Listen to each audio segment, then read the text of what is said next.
রমজানে আমরা ইফতার করি সাধারণত খেজুর দিয়ে।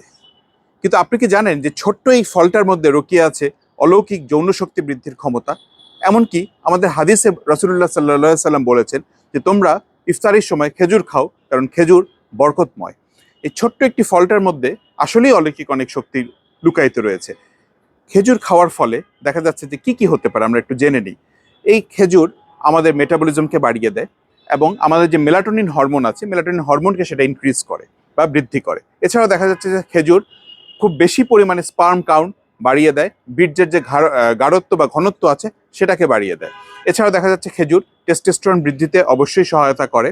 সবচেয়ে ইম্পর্টেন্ট যেটা আমি এখন বলবো, যে খেজুরের মধ্যে এমন কিছু উপাদান রয়েছে যেগুলি আমাদের PDE5 inhibitor. So PDE5 inhibitor জিনিসটা আসলে যে আমাদের যে পেনিসে বা ক্যাভার্নাল মাসেলে যে রক্তনালীগুলো আছে, সেই রক্তনালীগুলোর রক্ত চলাচলকে অনেক বৃদ্ধি করে। এই PDE5 ইনহিবিটর যেসব ফলের মধ্যে রয়েছে তাদের মধ্যে দেখা যাচ্ছে যে খেজুরেই সেটার পরিমাণ সবচেয়ে বেশি। তো সুতরাং আমরা অবশ্যই খেজুর খাবো, শুধু যৌন শক্তির জন্য না, চুলের জন্য, ত্বকের জন্য, এমনকি মহিলারাও খেজুর খেতে পারেন এবং তাদেরও হরমোন ব্যালেন্সে এটা অনেক বেশি উপকার রয়েছে। তো সুতরাং পরিশেষে একটা কথা বলবো যে খেজুর আসলেই একটা অলৌকিক ছোট্ট ফল।